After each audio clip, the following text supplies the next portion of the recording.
Everything you believe about muscle growth is wrong. Most people think lifting heavier weights always builds muscle faster. But the science tells a completely different story. What you discover today will revolutionize every minute you spend in the gym. McMaster University researchers delivered shocking results, comparing groups training at 70% versus 30% of their one representative max. After 12 weeks, the muscle growth differences were stunning, and probably the opposite of what you expect. The hidden mechanisms of muscle growth. Muscle growth involves far more complexity than simply lifting heavy objects. When muscle fibers experience damage and recovery, three critical factors drive protein synthesis. First is mechanical tension. Physical stress on muscles activates the mTOR pathway, triggering protein synthesis. Second is metabolic stress, where lactic acid buildup and pH changes increase growth hormone and IGF-1 release. Third is muscle damage, where microscopic fiber tears activate satellite cells. The remarkable discovery is these three factors respond completely differently to various exercise intensities. High intensity maximizes mechanical tension, but low intensity high repetition training can more effectively trigger metabolic stress. High intensity training reality above 85% 1 RM. Training above 85% primarily activates type 2X fast twitch fibers. These fibers generate powerful contractions but fatigue rapidly. Norwegian School of Sport Sciences research showed muscle protein synthesis rates increased up to 142% for 24 hours after high-intensity training. But there is a deadly trap. High-intensity training places extreme demands on the central nervous system, requiring 48 to 72 hours recovery time. This dramatically reduces weekly muscle stimulation frequency. The volume limitation is even more serious. Above 85% intensity, you can typically perform only 3 to 5 sets, with 1 to 5 repetitions per set.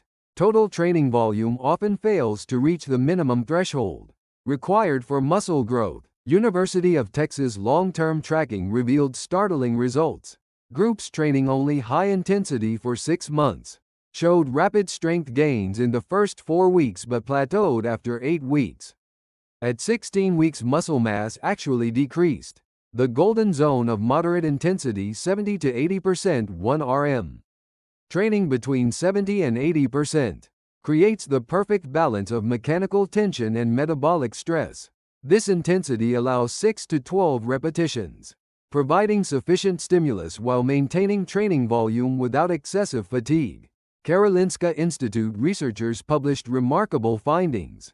Groups training at 75% 1 RM increased muscle fiber size by an average of 28% after 12 weeks.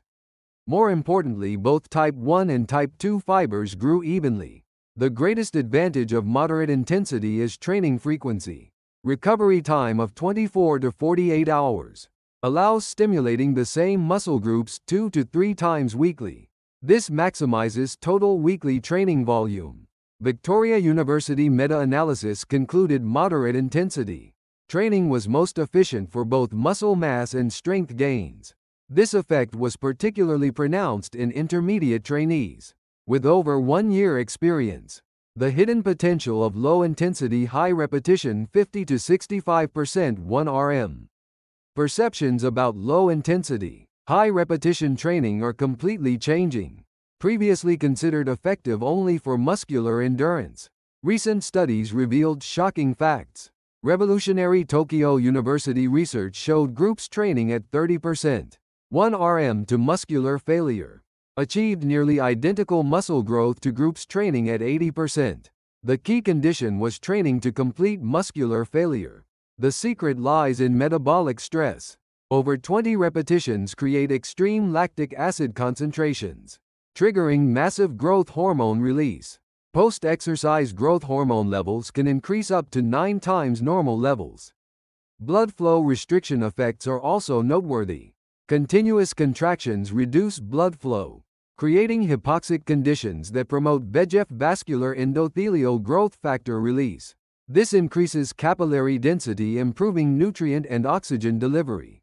German sports university long-term studies showed low-intensity, high-repetition training not only increased muscle mass, but dramatically improved muscle microstructure, mitochondrial density and capillary density, increased over twice as much as other training methods.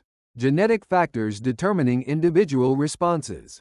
Muscle growth responses vary dramatically between individuals.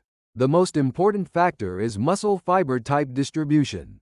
People with predominantly type 1 slow twitch fibers respond better to low intensity, high repetition, while those with type 2 fast twitch fibers respond better to high intensity low repetition. ACTN3 gene variations also play crucial roles. This gene directly relates to fast twitch fiber function, so people with specific variations may see greater effects from high intensity training. Conversely, those without this variation achieve better results from endurance-based training. mTOR pathway sensitivity varies greatly between individuals. Some people experience active protein synthesis from light stimulation, while others require intense stimulus to respond. This explains why identical training produces different results. Age-specific optimal training intensity strategies. Age-related muscle growth patterns are important. Considerations for intensity selection. People in their 20s to early 30s can handle high-intensity training due to superior recovery capacity. However, moderate intensity remains most efficient even during this period. From mid-30s, recovery capacity gradually decreases.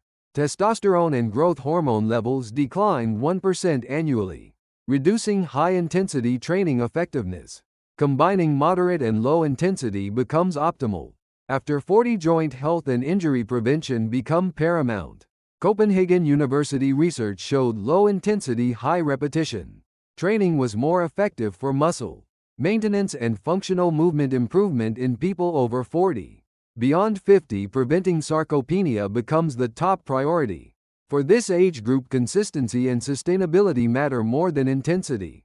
Regular moderate to low intensity training 3 times weekly is most effective for maintaining muscle mass. Hormonal response differences by training intensity. Understanding hormonal response patterns helps create more effective training plans. High-intensity training rapidly increases both testosterone and cortisol simultaneously. The problem is cortisol remains elevated for over 24 hours, potentially promoting muscle breakdown. Moderate intensity training produces smaller testosterone increases than high intensity, but cortisol elevation is much more gradual. This maintains the ideal testosterone to cortisol ratio, creating a highly favorable hormonal environment for muscle growth. Low-intensity, high-repetition training uniquely triggers dramatic growth hormone and IGF-1 increases. Elevated lactic acid concentrations cause growth hormone release to skyrocket, helping muscle recovery and fat breakdown. Insulin-like growth factor. IGF-1 also responds differently to training intensity. Moderate intensity produces the most sustained increases, which is crucial for long-term muscle growth. Practical intensity combination methods. Now to apply theory practically. The most effective approach combines various intensities through periodization. Changing intensity every 4 weeks provides new stimulus to muscles. Weeks 1 and 2 use moderate intensity, 70 to 75% focusing on muscle mass increases. Week 3 employs high intensity, 80 to 85% for strength improvement, while week 4 uses low intensity, 50 to 60% for recovery. You can vary intensity within single training sessions. Perform main sets at moderate to high intensity, then finish with low intensity, high repetition. This maximizes both mechanical tension and metabolic stress. Adjusting based on individual recovery capacity is crucial. When fatigue accumulates, reduce intensity and volume. When feeling strong, increase intensity for greater stimulus. Your muscles are ready to change starting right now. Use these scientific principles to find your optimal training intensity. In 3 months, your reflection will be completely transformed. Subscribe, like, and hit notifications for more exercise science insights, backed by cutting-edge research.